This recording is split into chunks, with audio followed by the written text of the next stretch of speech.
this afternoon in Upper St. Clair. Bob Workwis, Mark Rauderkus, exclusive coverage on the network, the best seat in the house. Brought to you in part by our friends at ISCA, which we'll talk about as this broadcast progresses. We've got what should be, Mark, a very, very interesting 3A boys meet to finish out the weekend here. Being brought to you today by our friends from the ISCA, which Mark is a part of, and they have a great offer on the table for any coaches or any programs that are interested. My name's Doug Watson. I'm the coach at Norwin. How's the program going so far over this weekend for the Norwin kids? I saw some pretty good swims. Yeah, we've had some really good swims. I'm proud of the kids, fighting back. It's a tough year with COVID and the practice schedule we've had, so overall I'm pretty pleased with how they're swimming. Most of them swam some good times. We've had some that were tough races, but other than that, it's been pretty good. So break it down, by individual. Throw out their names and where they're going to school if they're a senior next year. And we have Lizzie Smeltzer. She's swam the 500 free today in the free relay. She's going to St. Francis. Jordan Kuchek, who placed in the 100 free and the 200 free. She's going to Clarion to swim. So those are the two seniors we have graduating. I'm going to miss them. They're great swimmers, great people. So they'll be a good asset to those programs. And then what about on the boys' side? The boys' side, we only have one boy here, Nathan Kostrobal, and he's a sophomore. Okay. So we missed cutting a couple relays because it's a tough year with the reduced number of spots. So, but we'll be back. We'll be back strong. We have a young team with the boys' side, but I think we'll get there. Well, then give us a little education on Norwin swimming. You have a great, rich, long tradition. But what happens in the summer? How's the program working for the kids? Well, we've this is my third year as head coach, so we're coming back. We are a really strong program in the 80s. I'd like to get us back there, and obviously, swimming year round is part of that. So, with COVID, our pool's being shut down and remodeled this year, so we're going to be looking for some opportunities to swim in the summer and just keep working at it. So. Oh, okay. So no pool this summer. Well, we're going to swim outside somewhere. We don't know exactly what we're going to do yet because our pool's being remodeled. So, still working on that. And there's a Norwin Aqua Club? There is a Norwin Aqua Club. Right now that they're out of the pool as well because it's closed. So we're working, with them to try. Hopefully, we can find a place where they're going to swim as well and stay in the pool because that's important. Sure. Yeah. And then do all the Norwin kids swim at the Norwin Aqua Club, or is there? There's a good bit. A few of them have practiced around, but we did conditioning all year round this year, which really helped the kids, throughout the year. So. We like to keep them in the water and stay through all year, just condition if we can. Yes. It depends on, like I said, we're remodeling the pool this year, so we're going to be down probably till November. Oh, wow. So we'll be outside somewhere practicing in the summer where we can get in and, we'll work through that. Great.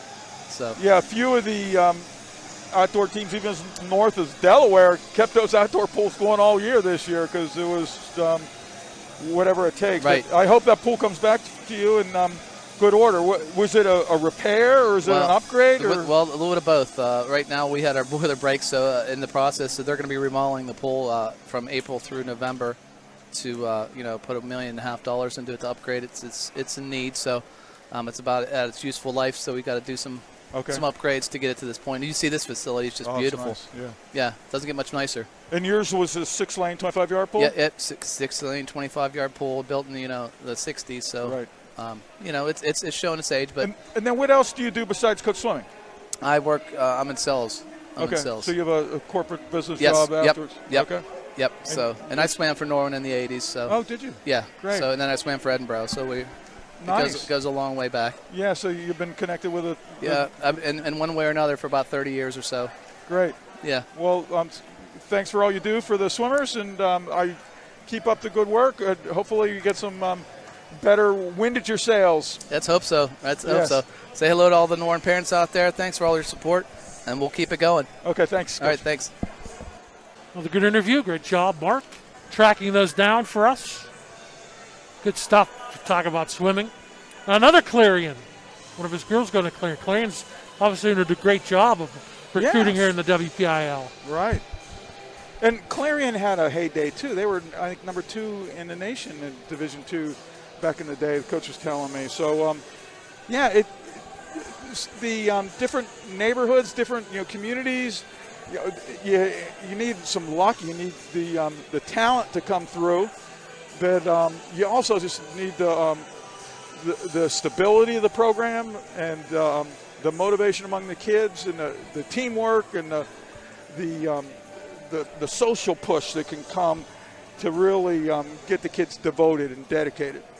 Yeah, so the International Swim Coaches Association is a membership organization. It's been around for more than 10 years, and in the earliest years, it has always hosted great swimming meets. The Upper St. Clair team has been there. They are championship meets generally in Florida. There's open water swims in Virginia, and so the swimming meets have been its main calling card. However, there's an association library. So if you're a member of the International Swim Coaches Association, you get access to this wonderful, rich, growing, expanding enrichment library. And that's the thing that we're here to promote and reveal and try to entice the other programs from around the Western Pennsylvania and even the state to take advantage of this offer. And so this is a broadcast special. The International Swim Coaches, instead of paying $75 for an individual to join the association, when you join ISCA, you get access to the global library for ISCA members. It's a learning management system that is packed full of wonderful educational enrichment, professional development, all the articles and webinars. Visitors to our ISCA swimming meets. There's generally championship meets in St. Petersburg, Florida, a beautiful outdoor venue. This year, a little bit smaller. There's a big waiting list, but some of the teams are the Rose Schrader YMCA is going down.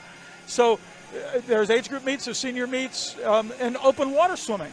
In September, they do an open water swim, and we're going to try to even bring this.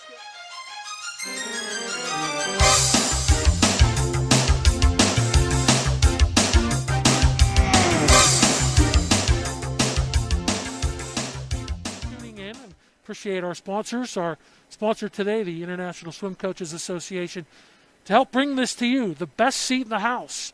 You had it right here, coverage of the WPIAL 2A Girls Swimming Championships. It was here and only here on the Triple Live High School Sports Network.